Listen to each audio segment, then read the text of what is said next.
পুজো আসতেই শোলা শিল্পীদের কদর বাড়ল। বীরভূমের শোলা শিল্পীদের এখন নাওয়া খাওয়ার সময় নেই বললেই চলে। দুর্গাপুজোয় ডাকের সাজ থেকে শুরু করে অন্যান্য শোলার কাজের চাহিদা এখন বেড়েছে বলেই জানা যাচ্ছে।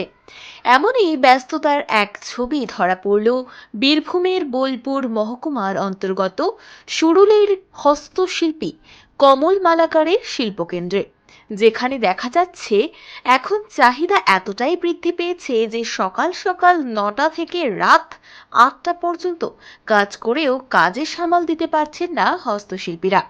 কমল মালাকারের খ্যাতি জেলা তথা রাজ্য ছাড়িয়ে বিশ্বে ছড়িয়ে পড়ছে। স্বাভাবিকভাবেই এমন একজন খ্যাতনামা শিল্পীর হাতের কাজ পেতে অনেকেই মুখিয়ে থাকেন। তাই এমন একজন শিল্পীর এখন ব্যস্ততা কয়েক গুণ বেড়েছে পুজোর আগে।